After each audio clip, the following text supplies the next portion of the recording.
Hello, legends. In today's episode, I catch up with Cub member Mark Connelly, the co-founder of Popularis, which is a communications company that works with governments and super large organizations to help them best understand demographics of people and craft the most perfect and succinct messages to evoke action, essentially. Mark has worked with several US and Australian political parties to help them do the same, and he really shared his lessons in that topic and how they do it and what they do and how we can actually use those tactics in our businesses. So it was a topic that I love talking about. Mark's an amazing guy. Enjoy the show.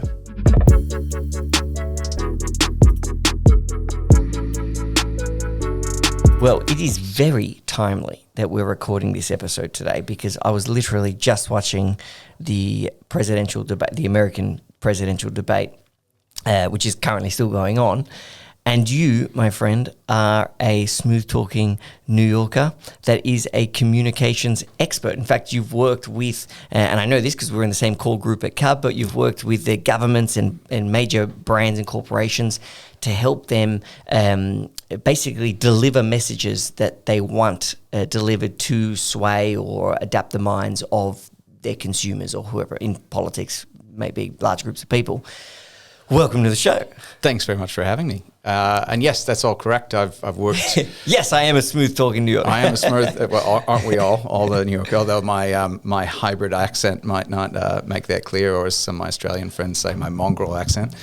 But yes, I started born and raised in New York, steeped in a bit of American politics early in my career. So I've worked on US presidential elections, I've worked on Australian elections, and more recently sort of applying those techniques and those strategies that I learned over many years in political advocacy and social advocacy and bringing them into the commercial space more recently.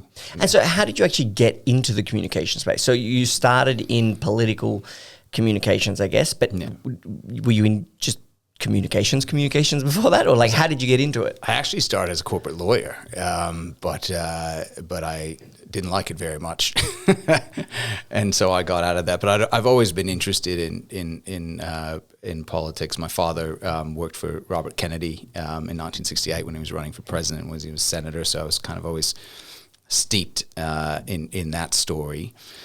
So even when I was practicing law, I kind of knew I'd be getting more into the political and advocacy space at some point. And I started with John Kerry's presidential campaign in 2004. But then when I moved to Australia in particular, I got involved in Australian politics and social advocacy and really learned a lot about the techniques of how you motivate people. How do you reach people? How do you engage people? How do you get them to take action? And one thing I became prolific at was fundraising. So how do you send somebody an email? Get them to send you some money. And raise hundreds of thousands of dollars, millions of dollars in the US context, just by sending emails asking for support. And there's a real science and an art. There's a formula, a science, and an art to kind of how you do that. Is that, are you saying in a political sense, to raise money for a politician, for a campaign, or is that more for a charity style thing? Both. It works for both. It's pretty much the same. It's grounded in theories of human motivation and our psychology and what makes us want to do things and what makes us engage. So what is the best way to get to, what is the best structure? What are the tips or ways you have what are the communication tools and know-how you use in those emails to actually have them perform? So one of them is about sort of brand story, and this is very applicable to brands as well. In marketing, it's called empowerment marketing, right? But the idea is a lot of communications in branding is about what you lack.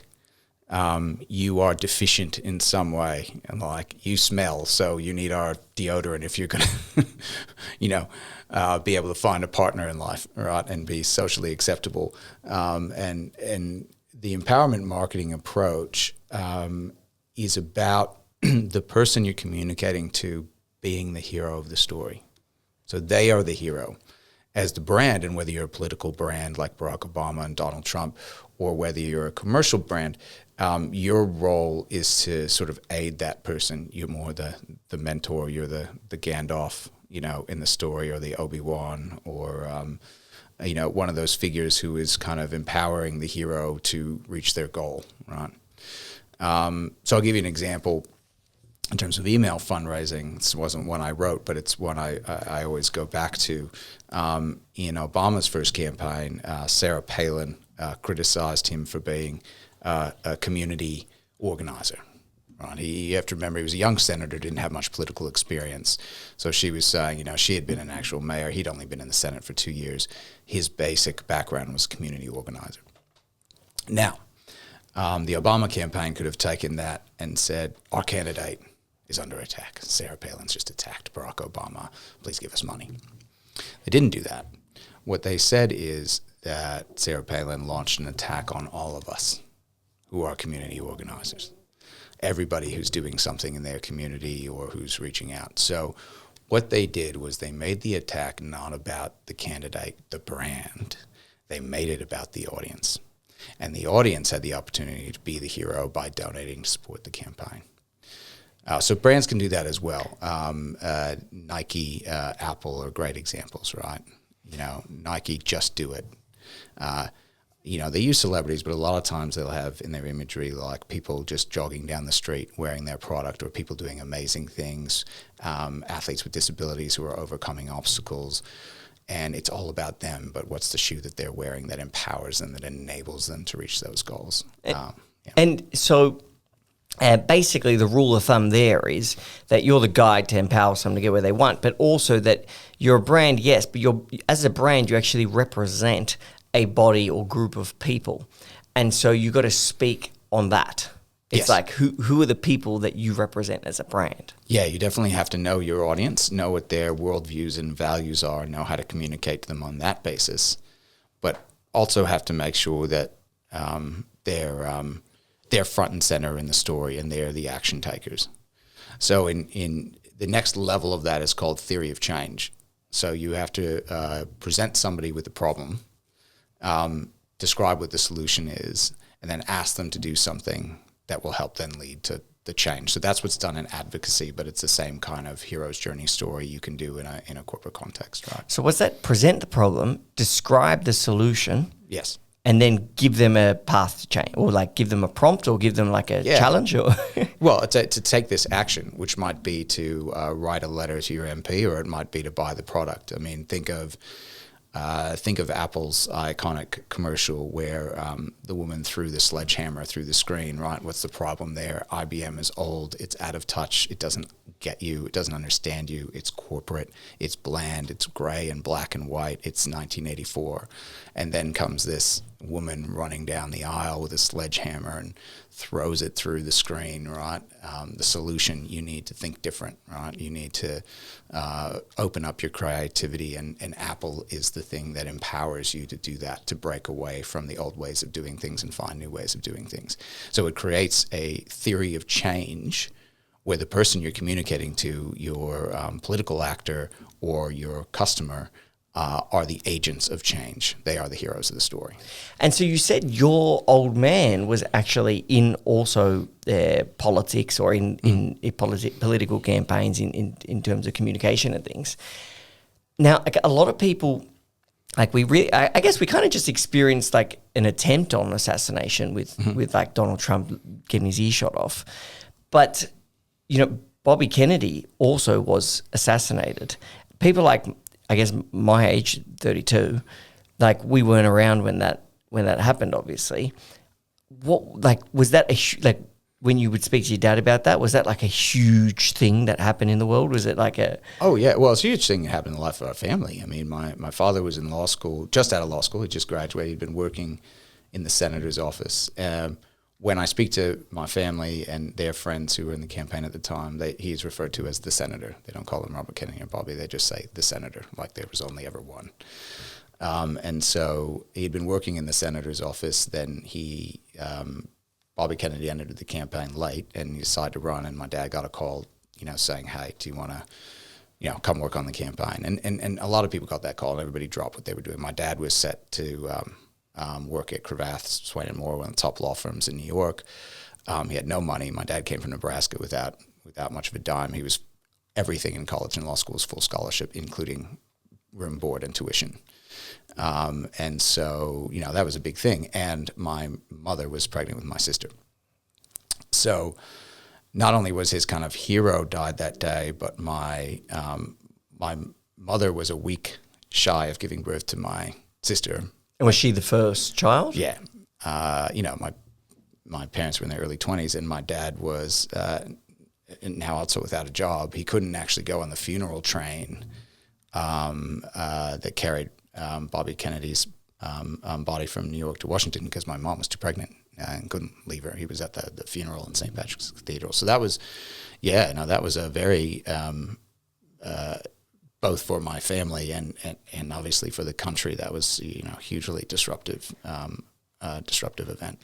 And what was the communication strategy, or how were they positioning Bobby Kennedy because he was, from what I understand, he was, what do you call it when you're competing for the presidency of the incumbent president? So he was competing for the presidency primary of the same party. Yeah, he was in the primary process when he was killed. He was not yet the Democratic candidate. He was one of the potential Democratic candidates. And who was he competing against? Oh, man. Remember? But so my point being... we had Lyndon Johnson had dropped out, so he was the sitting, like Biden just did, so except much earlier in the process.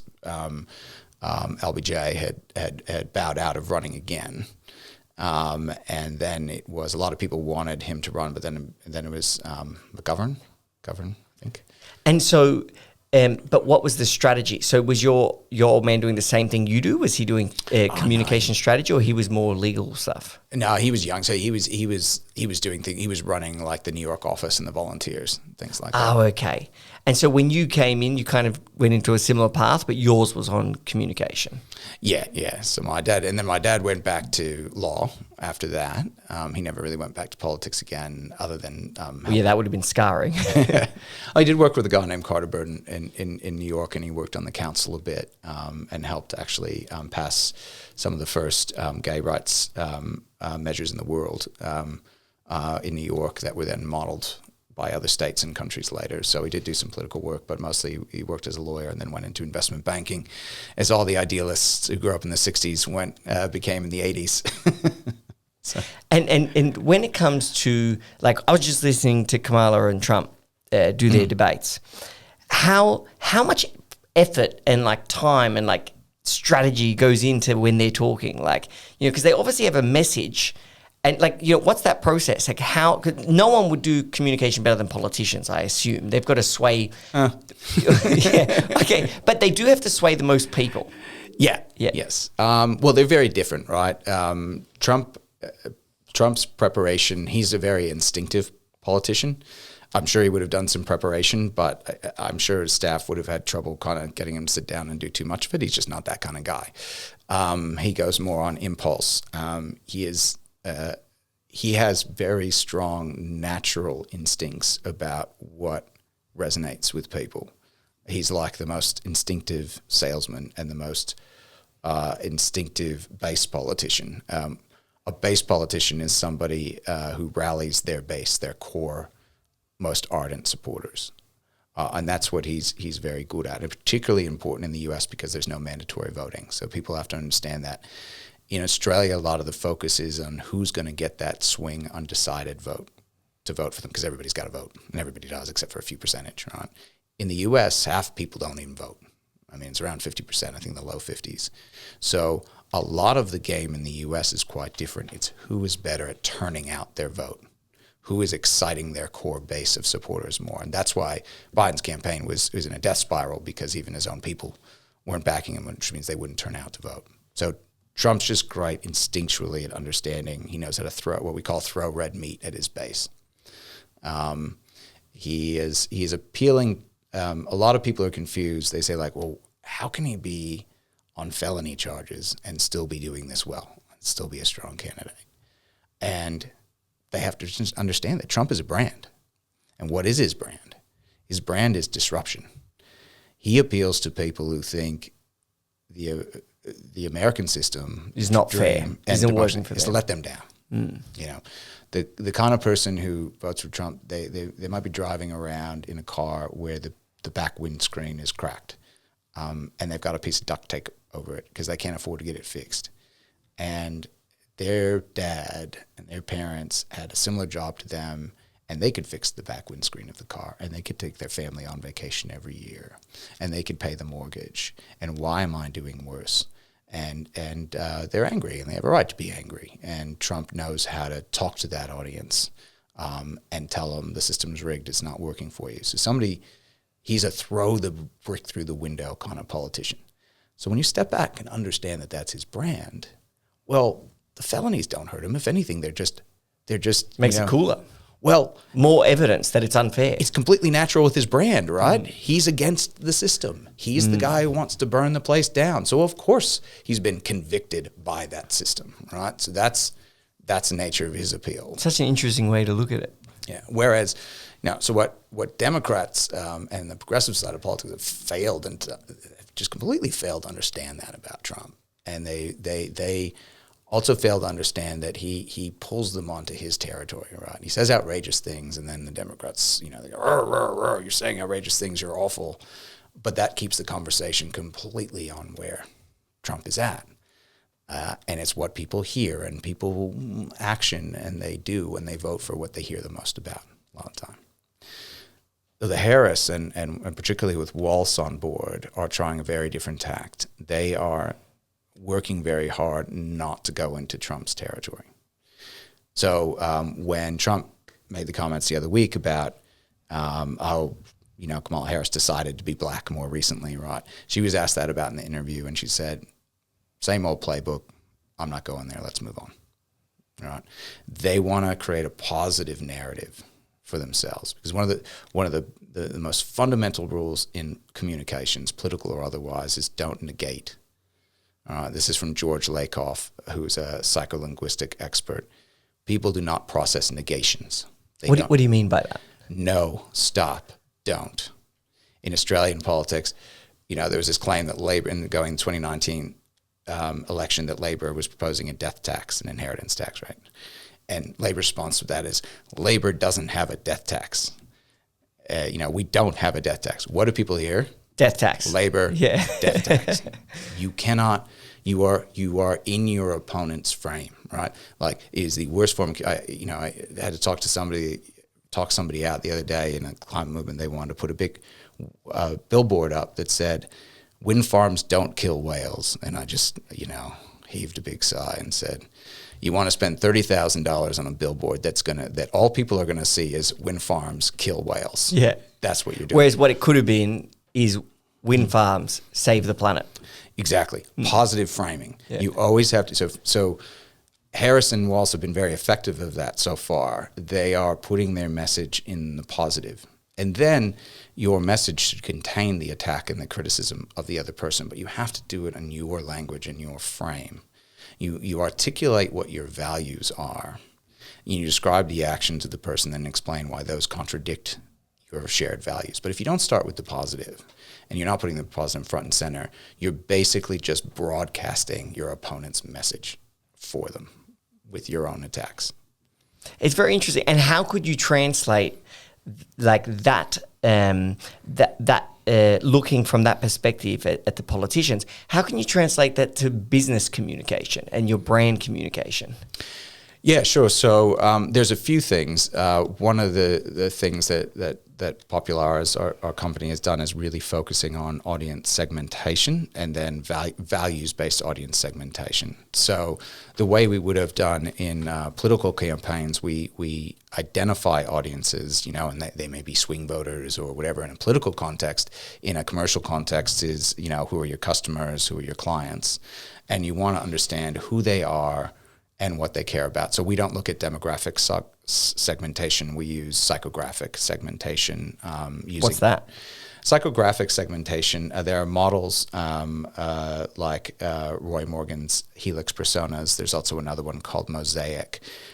They're based on large-scale surveys. So I think Roy Morgan surveys about 60,000 people every year on a variety of questions, and then they put them into different personas and then sub-personas. And those sub-personas, yes, it talks about how much money they make, their demographics, but it's really about who they are as people and what they care about. So there's one called domestic bliss, right? And that one is, about people who care about the home and hearth. And there's another one that's like home improvement. Their home is their castle. They're at Bunnings every weekend. They're going, to do the DIY projects, but everything, their heart, everything about who they are is that home that they've built and the community that they built it around, right? So it's looking about how people see the world.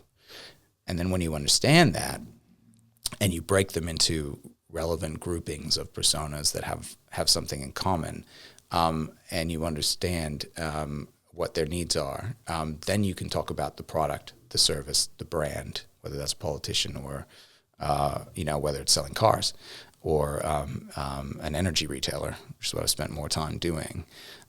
You can speak to them based on that.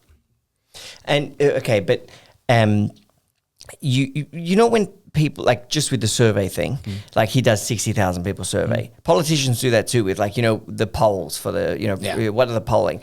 How do they know those, like who are they actually surveying? Like, and it's same with like the business survey. Like, how do you know they're not surveying like a group of people that leans one way, or like who are they actually surveying?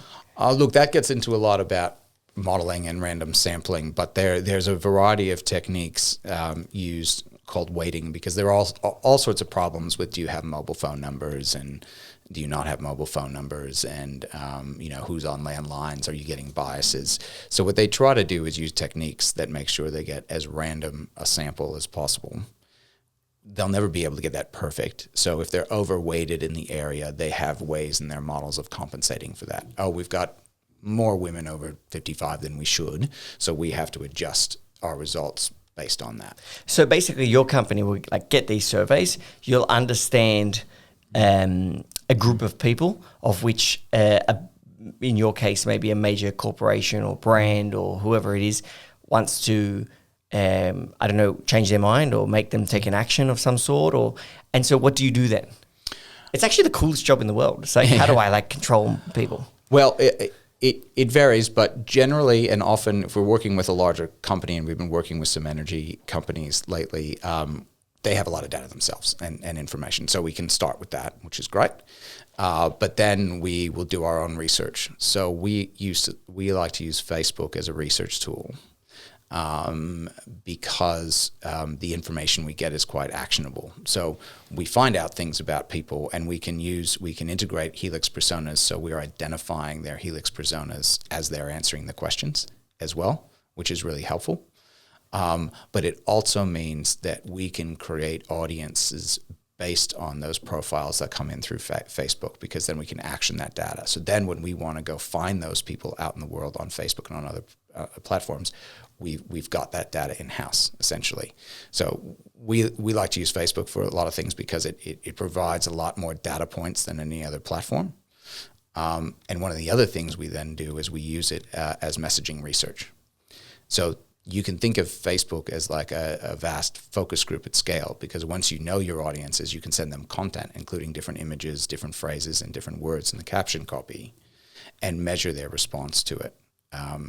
And what we've done is created an in-house algorithm that takes all the inputs people make into Facebook, what emoji they click on, whether they share it, whether they comment on it, and we're able to evaluate how they responded to that content. And based on that, we're able to craft the best message possible for that audience. And so do you have just like obviously you're a message expert, but so you're like a team of like people who just understand how to craft like AI on steroids, but real person style that like crafts, actually we'll talk about AI too, but that crafts the ideal message to deliver. Because really it's kind of like, what's the best possible sales pitch you can come up with and put on a piece of paper or on a screen and send to someone? Yeah. That's kind of the game, isn't it? Test it. Well, often I'll come up with, what I'll do is we'll have part of our team that's the data experts, and they'll put together the information on the mosaic profiles of the Helix personas. My part kind of comes in where I look at all that and who these people are, and I say, okay, based on all that, these are the messages I think will work best with them. And I'll never just come up with one. I want 3 or 5. It depends on how broad the area is. And I call those message territories. They're frames for messaging.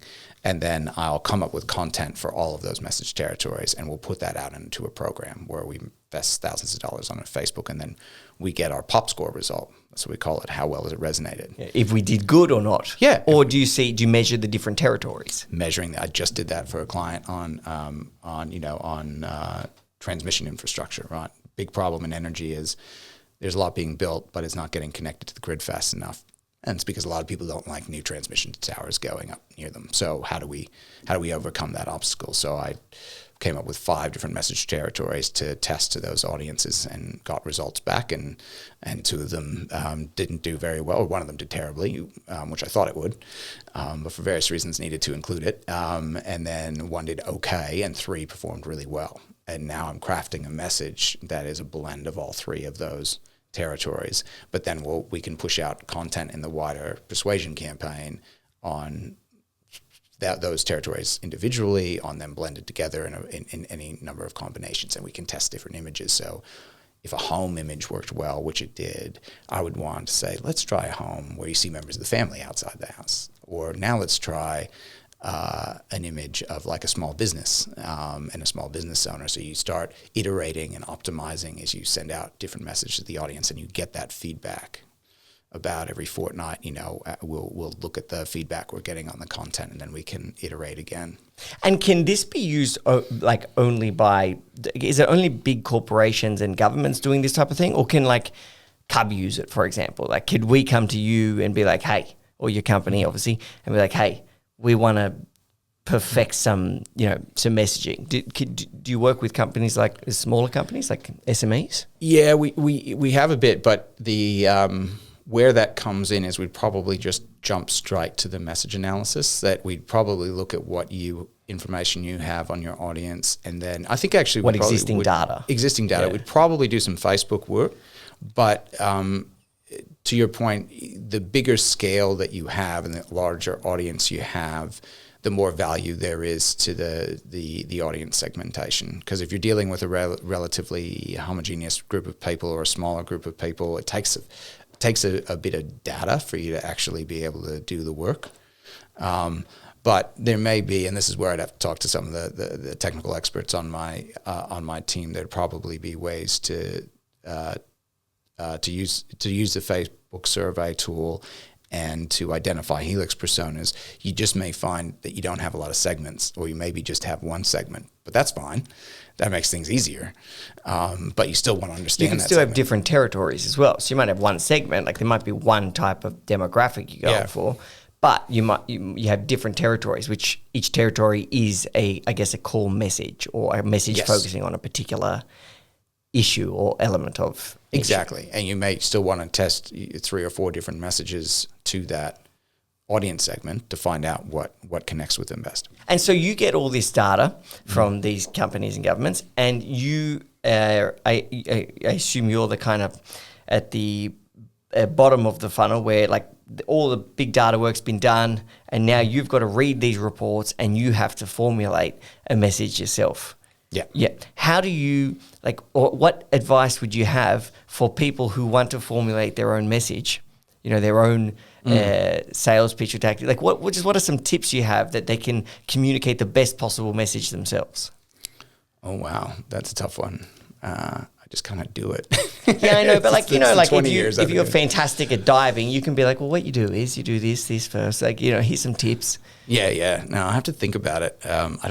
It's a really good question because I don't know how much I've thought about how I break down the process. It's a bit about what I was talking about. I mean, you have to understand their values and worldviews first. I say worldviews because I think people have a narrow definition of values. When I say values, they think I mean, I care about sustainability, or I'm hopeful. And it's not that. It's more the stuff I was talking about, where it's what's important to you, how you see the world, that my home is my castle, my family is the most important thing in my life, I'm a do-it-yourself person, or, I'm successful and I respect success. And I respect ambition and successful people. That's kind of a worldview. So you got to speak to that. So start with that and understand those those worldviews very clearly, then it can be helpful. And in our case, when we present it to clients, you can come up with personas. So it obviously helps to think about a specific person. So for any audience segment, we might come up with a couple of personas, right? One we did recently, the kind of person who lives outside the city. So we'll call him Michael, and he's in Lycra because he likes to go, for his bike rides on Sunday.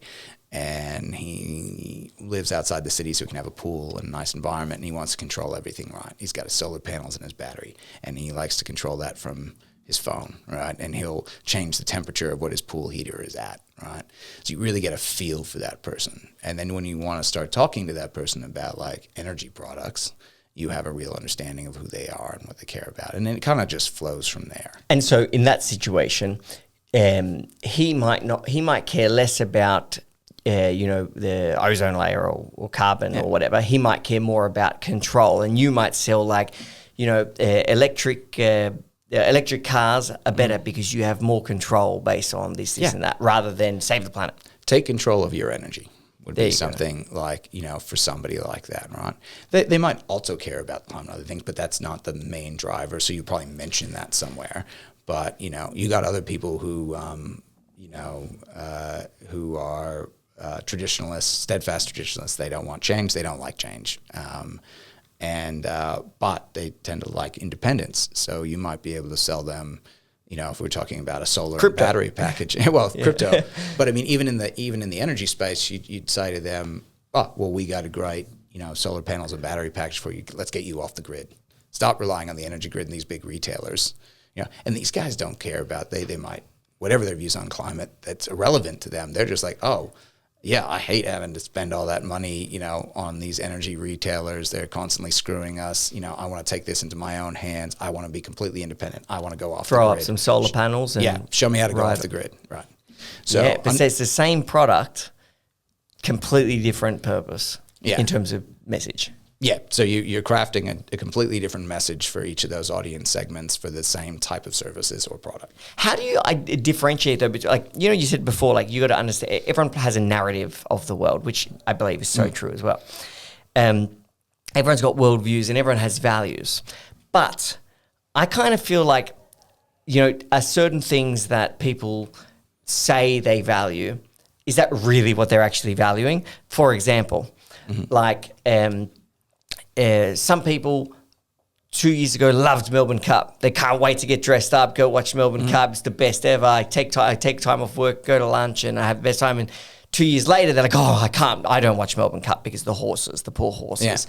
So that same person, like, did they actually have a value change?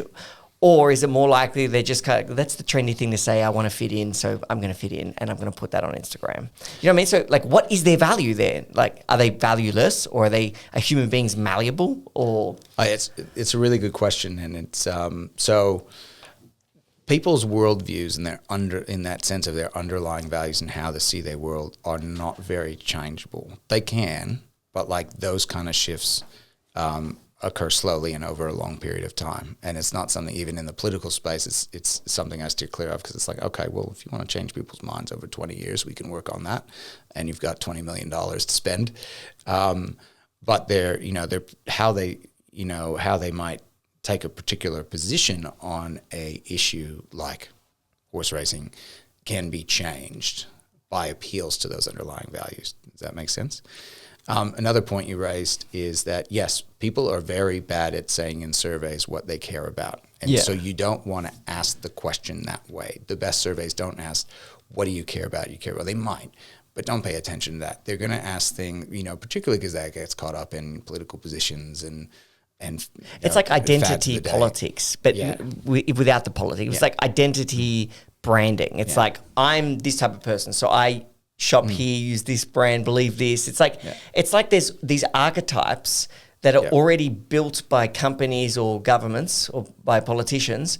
They've like preset these archetypes, and like you have to fit into one of them. You choose your archetype. You can't choose some from here, some from here. Yeah, and that's a narrow set of values that I don't focus on. So that's really why, values can be a tricky word, and I like worldviews, because those worldviews don't shift. And what you want to do is ask people questions about, people aren't, yes, if you ask them what they value, what they care, in that way, the answers are going to be good. But you can ask questions that get underneath what kind of people they are, because they're not guarded about it. About like, do you do your own? Do you work on your home? Like, do you go to Bunnings?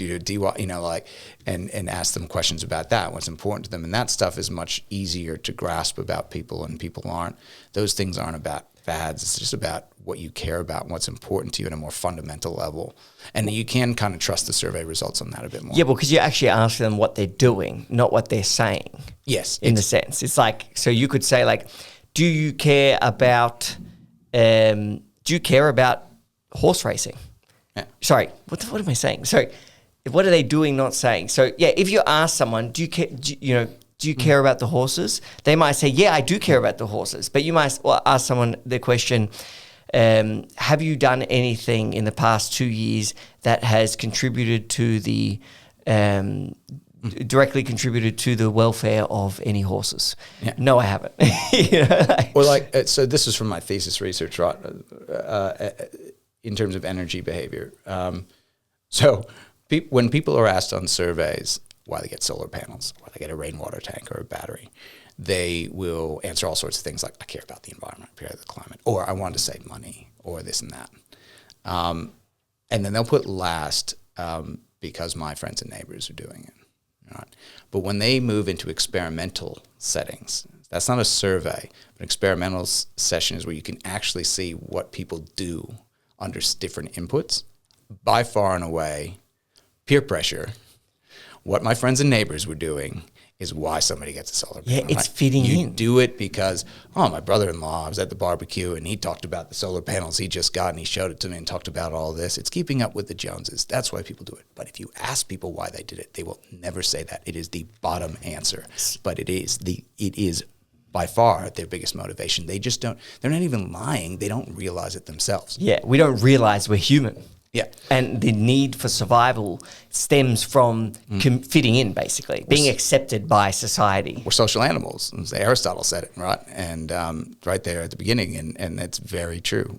Social diffusion is what they call it in the academic literature, but it's basically just peer pressure.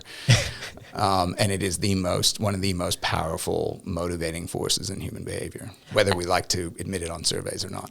Yeah, I think what you're saying is correct, though. Like, people don't even realize why they change their minds or say things or like things. But they're just saying them. They've probably heard it. Someone they look up to said it, or all their friends are saying it. So, I want to be friends with them, so I'm going to say that. I don't want to be different. Yeah, that's why you have to get underneath those kind of position views and values and get to underlying kind of nature of who people are and what they care about.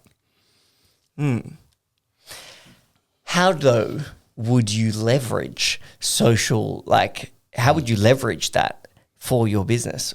Or how do politicians leverage it? Like, for example, I feel like Democrats have leveraged that really well. It's like, if you're not a Democrat and you don't believe in all these things that we say you have to, that's what it means to be Democrat, you're an outcast. You're automatically a racist and a whatever. It's a good example of... Well, actually, I think that's what they've done quite badly, because it's a very bad way to go about it, and they've alienated a lot of people. But yes. Yeah, but that's what they did in a sense. Yeah. So is that, that's kind of an example of, it's an example of using human need to fit in. Yeah, so bandwagon effect is what I call it. Okay. So it worked well in fundraising, right? So if you send an email and you raised, let's say, $200,000 in 48 hours, and that's the most you've ever raised. You put out what's called the chaser email and say, hey, we've just raised $200,000 in 48 hours. That's the most we've ever raised in 48 hours. We really need to get to 300,000 because we'll be able to put even more ads on the air. Bam. Great money maker. It's called bandwagon effect. People are like, oh yeah, let's get on board the bandwagon. Everybody's going in that direction. But that's doing it in a very positive, inclusive sense. Come on board. But what you were talking about is if you're not with us, you're against us, which is a very bad way of going about it. So if you were to use that, then let's say for BOA, I could say, we've literally 100,000 business owners have just joined BOA. It's free. Literally everyone's streaming in. Jump in now because it's still the start, and you could get a huge step up by being one of the first. Blah blah blah. You get what I'm saying? Yeah, 100%. So. But the psychology we're talking about is embedded in social influencer campaigns. It's literally what they're about, right? I mean... What campaigns? Social influencer campaigns. Influencer campaigns, right? They're all about, oh, wow, that's what's happening, that's what's hip, that's what's going on now. The influencers symbolize, right? They personify that bandwagon effect, right?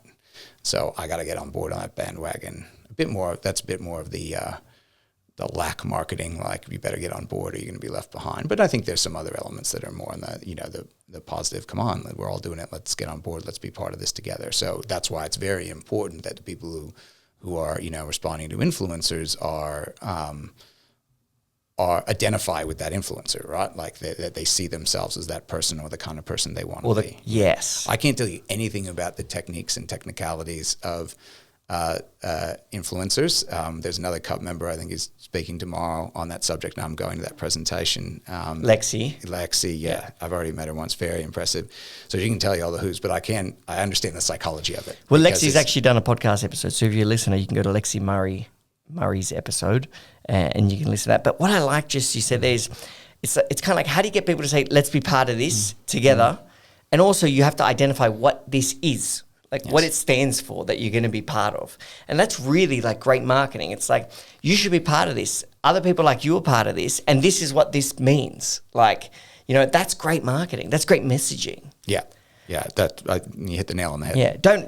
Here you go, buy this because you need it for this reason. It's not that. It's you need to be like, join us. Like, it's really community. Like that's what drives people. Like, oh, I want to be part of that group. That's a great group. If I'm part of that group, I'm going to be more successful and better off or safer or more beautiful or more whatever. And again, it's the we and the us, right? Like, so you're part of a community by doing this.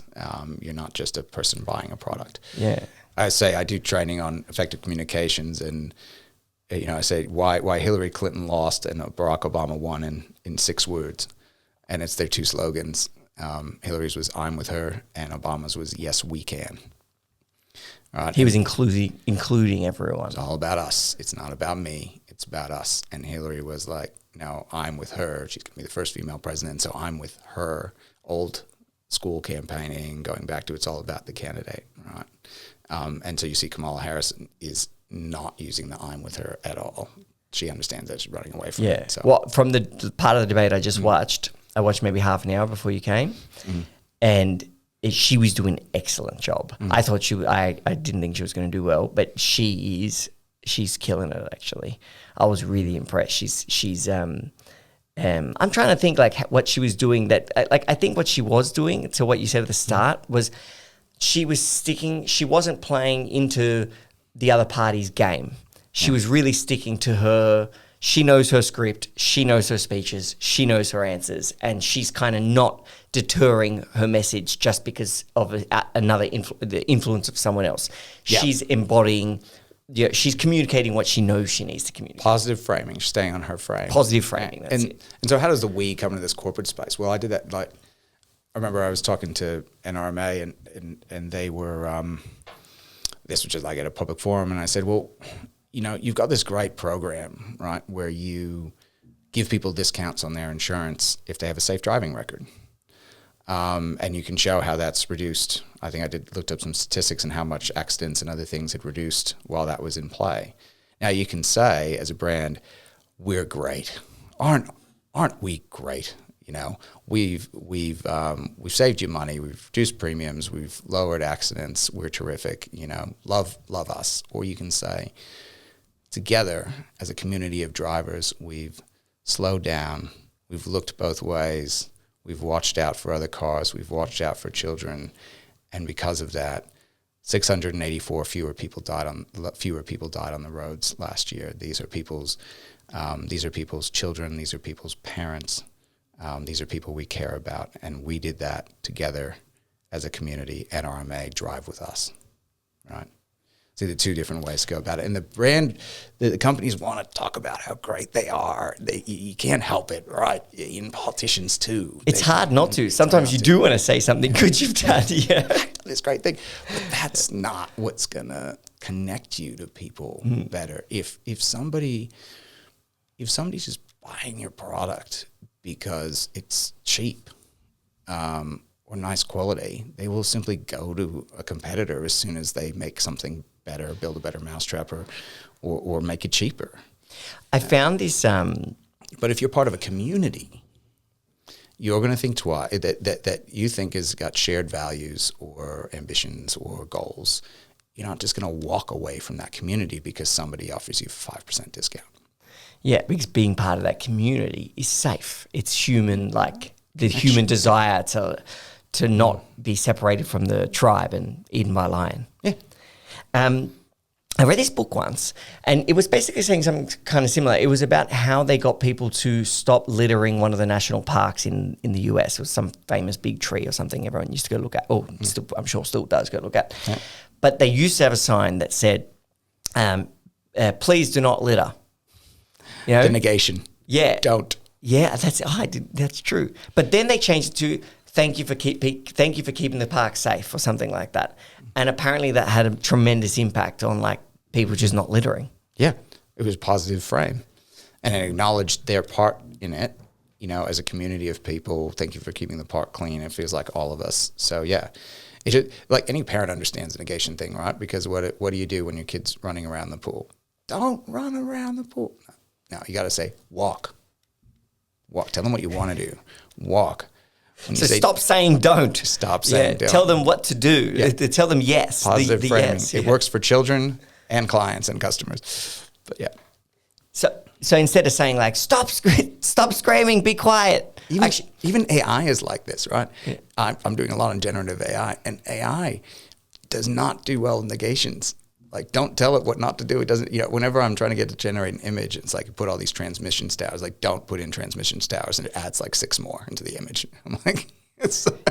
And how has AI impacted your game then? Because a lot of people, I assume, would be using AI to help them generate great messaging. Yeah, no, I love it because I'm not worried about me. I'm fine because generative AI would be pretty crap at coming up with messages untrained. What a lot of people don't understand about AI is, yes, you need to be trained to use it effectively, prompt engineering and doing all that, but you need to train the AI.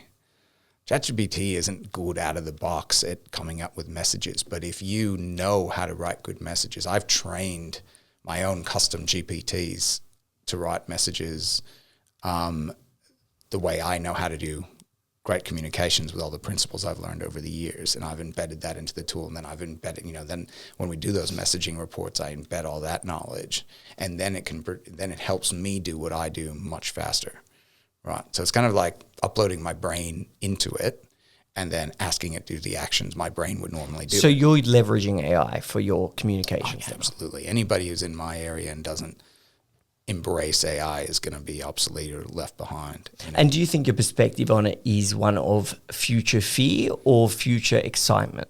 I'm excited. I'm diving right into it. I love it. I mean, why wouldn't I love something that helps me do what I do faster? It's like... It's a new tool. Yeah, it's a new tool. It's a new tool. But it can't yet do... I think one day it'll maybe be able to do what I do, but it can't do the creative part yet. It can't... You can't just go up to a ChatGPT that hasn't been trained and ask it to come up with a great message for an energy company. It just won't work.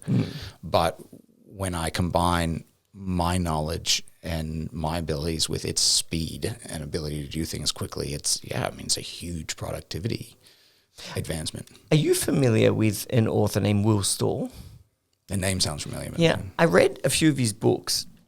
I actually can't remember what this one particular book's called, but in the book, it wasn't what the book was about, but in it, he talks about like the 3 forms of power, like the 3 ways people get power. And I just thought it was I want to get your perspective on it just based on, archetypes and understanding people's narratives. But one was force. It was like, literal physical force to obtain power. One was, I better not forget them now. One was, what's it called when you do righteousness? Righteousness, yeah. Yeah. It was like, and one was something to do with religion, something. Let me look. I'm actually going to look it up because I want to know. But so basically, righteousness was a big one. And he was saying that currently righteousness is the form of power people are using on social media a lot because it's enabling them to, like, I believe in this. I back this country. Whatever's happening is terrible. This is like, it's all forms of kind of Oh, achievement. Sorry, there was achievement. So it was power, achievement, and righteousness. Yeah. Achievement was like the most difficult one. It's actually earning influence, basically. Power was like kind of forcefully doing something. Yeah. And righteousness was like, I believe in this, and therefore I am superior to you. Yeah. Do you know what I mean? It's like the Samuel L. Jackson, remember that line from Pulp Fiction? The righteous man will, that there is a lot of that on social media. I mean, I think the thing to understand about social media is that the algorithm is designed to mimic our brains and what our brains crave from an evolutionary perspective. They're not doing that out of malice. They're doing it out of make money. Social media platforms make money not just by people visiting, but how long they stay there. So their entire business model is based around how do we keep people's attention? Well, how are our brains programmed? Going back to long ago, right? We detect breaks in the patterns, startling breaks in the patterns. You guys do. No, or our social brains. Media. Yeah. Our brains, right? Tree, tiger. Our brains are programmed to notice that tiger, right? Because it saves our life to notice that thing.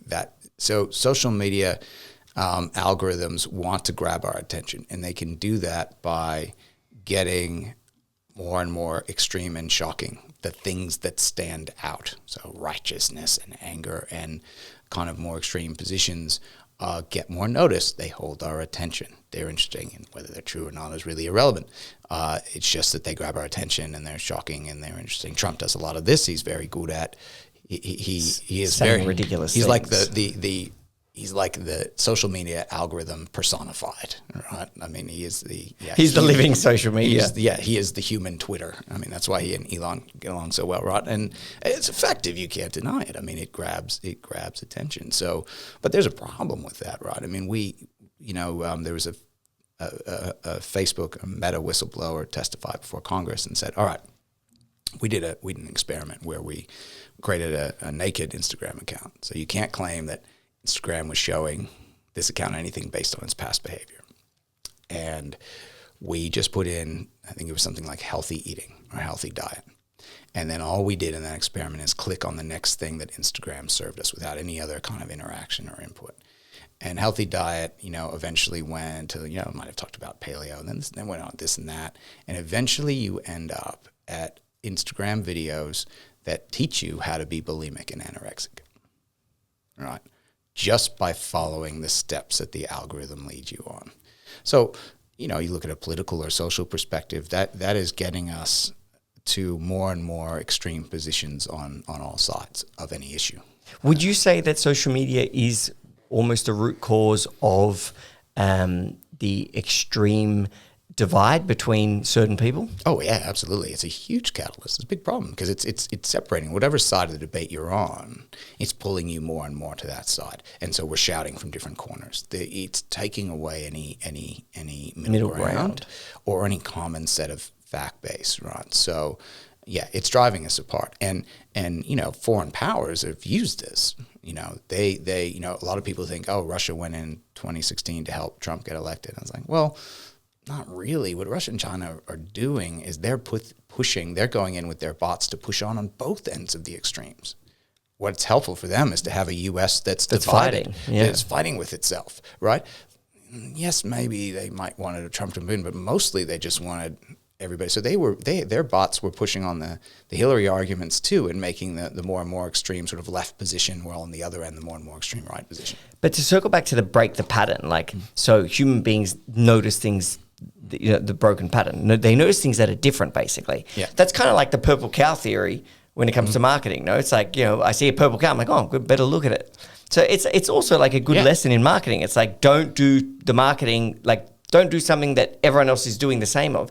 You got to think of something that breaks the pattern that people are used to seeing, so that they actually stop and look. Yeah. I mean, particularly if you're a challenger brand, right? I mean, that's the Apple throwing the sledgehammer through the old black and white IBM screen, right? I mean, stand out, be different, get noticed. Yeah, absolutely. We do have to wrap up because we're a bit out of time. But I mean, I always could talk to you for ages because it's such a topic that I'm that like I'm interested in. But I really think that like a lot of the core messaging is like literally messaging is like how business owners can create the most compelling get the attention of the people that they want to get the attention of, and create the provide the most compelling message to get them to take an action. And what I took from today's talk was also like make them feel don't sell them, almost invite them to be part of a community, yes, of which represents this and will lead them to this. Yeah. People stick with are much stickier to communities than with a product, a service, or even a brand, right? So make your brand a community. And when you're looking at things, don't just look at the micro actions people take, what they buy and what they don't buy. That's all useful, and that data has its place, but also understand who they are in terms of their worldviews and values underneath in order to connect to them. And forgot what I was going to say. Oh, no, sorry. And you would have do you have like a book on the topic of communication or messaging that you love, like your favorite book? Yeah, really good one is Story Wars. So Story Wars was definitely influential on me, and it goes deep into the hero's journey and talks about how brands can align with the hero's journey. It talks about empowerment marketing and all of that. So I would definitely recommend that. There's others that are similar, name forgetting, but that's the one that I look to. You should, that Will Storr guy I mentioned, he's got a book called Storytelling or something as well, which was, I read that too, and that was really good too. You should check that out. Yeah. To our listeners, if you want to get in contact with Mark, go to cub.club/podcast, and you can get his details there, along with more books, Greatest Lessons in Business, his website. If you want to catch up with Cub on social, it's at Club of United Business on Instagram. It's also awesome. Thank you so much for coming in and sharing some of your wisdom with us. Thank you. Hope you enjoyed the show.